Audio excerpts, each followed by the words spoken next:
Assalamualaikum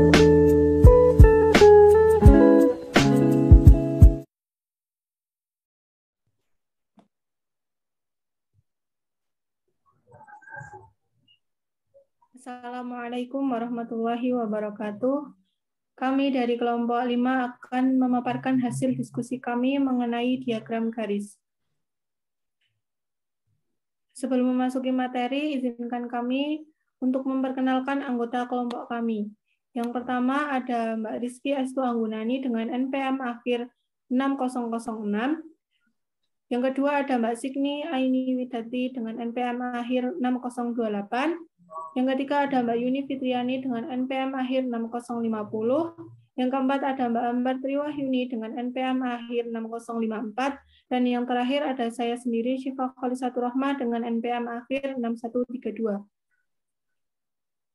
Untuk materi yang pertama akan dipaparkan oleh Mbak Yuni. Kepadanya saya persilahkan. Baik, terima kasih Mbak Syifa atas kesempatannya. Untuk yang pertama, kita akan membahas mengenai diagram garis terlebih dahulu. Nah, diagram garis ini biasanya digunakan untuk menggambarkan data tentang keadaan yang berkesinambungan atau dapat dikatakan sebagai sekumpulan data yang kontinu. Nah, misalnya jumlah penduduk setiap tahun, perkembangan berat badan bayi setiap bulan, dan juga suhu badan pasien setiap jam. Sama dengan diagram batang, diagram garis juga memerlukan sistem sumbu datar atau horizontal dan juga sumbu tegak atau vertikal yang saling berpotongan secara tegak lurus. Nah, sumbu yang mendatar itu biasanya menyatakan tentang jenis datanya, kayak waktu dan berat. Kemudian kalau sumbu tegaknya itu menyatakan frekuensi data. Terima kasih, saya kembalikan kepada moderator. Baik, terima kasih Mbak Yuni atas pemaparannya. Untuk pemateri yang kedua yaitu Mbak Signi Aini Widati. Kepadanya saya persilahkan. Baik, terima kasih atas waktunya. Di sini saya akan menjelaskan langkah-langkah membuat diagram garis. Sebelum membuat diagram garis menggunakan program R, alangkah baiknya kita mengetahui bagaimana cara membuat diagram garis secara manual. Yaitu yang pertama, buatlah suatu koordinat dengan sumbu mendatar menunjukkan waktu dan sumbu tegak menunjukkan data pengamatan. Lalu langkah yang kedua, gambarlah titik koordinat yang menunjukkan data pengamatan pada waktu T. Lalu yang selanjutnya, secara berurutan sesuai dengan waktu, hubungkanlah titik-titik koordinat tersebut dengan garis lurus titik. Maka akan dihasilkan diagram garis. Baik, sekian yang saya sampaikan, saya kembalikan ke moderator. Baik, untuk materi yang selanjutnya yaitu akan dipaparkan oleh Mbak Ambar. Kepadanya saya persilahkan. Terima kasih atas waktu dan kesempatan yang diberikan. Setelah mengetahui definisi dan langkah-langkah yang dilakukan untuk membuat diagram garis, selanjutnya kita akan memaparkan bagaimana menggunakan program R pada data jumlah penduduk di Kota Magelang Utara pada tahun 2011 sampai 2015. Langkah pertama yaitu memilih data yang akan dimasukkan. Di sini kami menggunakan data dari Badan Pusat Statistik Kota Yogyakarta pada tahun 2022, yaitu untuk Kelurahan Potro Bangsan, Wates, Kedung Sari, Kramat Selatan, dan Kramat Utara. Langkah selanjutnya yaitu melihat data apakah data tersebut berhasil dimasukkan atau tidak. Maka kita dapat mengklik tombol run yang berada di pojok kanan atas, kemudian jika berhasil, maka akan muncul pada bagian data yang berada di samping kanan. Selain itu, untuk memanggil data yang telah diimportkan dari data Excel ke dalam program R, maka kita dapat menuliskan sintaks dari nama file yang akan dipilih dan digunakan. Namun, dalam pembuatan program R ini, kami menggunakan cara manual dengan mengetikkan data ke program R. Dikarenakan kami sudah mencoba menggunakan cara dengan mengimportkan data Excel, tetapi tidak bisa karena terjadinya error atau kesalahan. Sekian dari saya kembalikan ke moderator. Baik, untuk materi yang selanjutnya akan dipaparkan oleh Mbak Anggun. Kepadanya saya persilahkan. Baik, terima kasih atas kesempatannya. Untuk yang selanjutnya yaitu cara membuat diagram garis atau line chart dengan manual. Yang pertama yaitu kita memasukkan data yang akan digunakan untuk membuat diagram garis.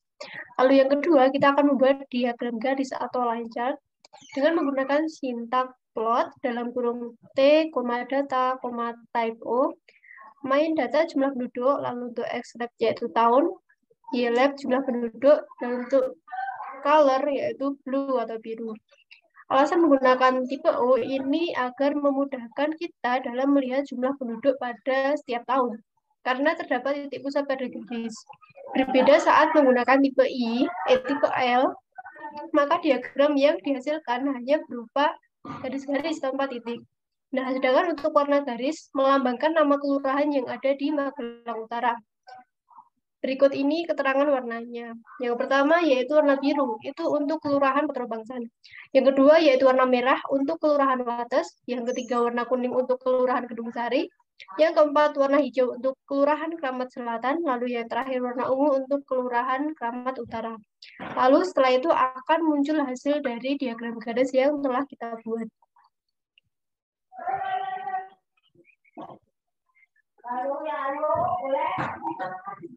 Nah, ini adalah screenshot dari program kami.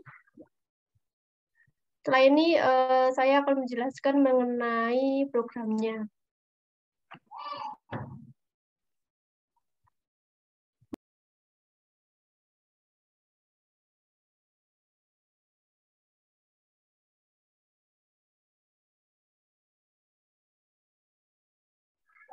Baik, terima kasih Mbak Yuni. Nah, ini adalah program membuat diagram garis yang telah kami buat. Jadi untuk yang pertama, kita akan memasukkan data-data terlebih dahulu sesuai dengan langkah-langkah yang tadi. Jadi yang pertama, kita masukkan data yang pertama dari Petro Bangsan dulu. Dari Petro Bangsan, kita masukkan angka-angkanya ke situ. Dengan plotnya yaitu data, lalu tanda seperti itu, lalu C dalam kurung data-datanya. Lalu untuk yang data kedua yaitu dari Kelurahan Wates. Untuk plotnya sama dengan yang Petro Bangsan. Lalu yang ketiga yaitu dari Kedung Sari. Data yang keempat yaitu Kramat Selatan. Lalu data yang kelima dari Kramat Utara. Lalu untuk T itu untuk tahunnya. Tahunnya itu kan dari 2011 sampai 2015. Setelah itu dimasukkan ke dalam T. Lalu untuk selanjutnya yaitu membuat grafik garis. Sintaknya yaitu plot dalam kurung T, T-nya itu tahun, koma data, ini data yang untuk Petro Bangsan, koma type O, koma main yaitu data jumlah penduduk, lalu untuk xlab-nya, jadi yang koordinat X itu tahun, lalu Y lab untuk koordinat Y itu jumlah penduduk, lalu untuk warna garisnya yaitu biru. Untuk yang data selanjutnya berarti data untuk Wates yaitu T tahun, koma data yang kedua dari Wates sendiri, lalu type O, dan untuk warnanya yaitu merah. Lalu yang ketiga yaitu tahun, koma data yang ketiga yaitu Kedung Sari, lalu type O dengan warnanya yaitu kuning. Lalu yang keempat dengan data keempat yaitu Kramat Selatan dengan T, data 4, type O dengan warnanya yaitu hijau. Lalu yang terakhir yaitu data kelima dengan Kramat Utara, T, data kelima, type O dengan warnanya yaitu ungu. Pada Mbak Yuni, monggo dijalankan programnya.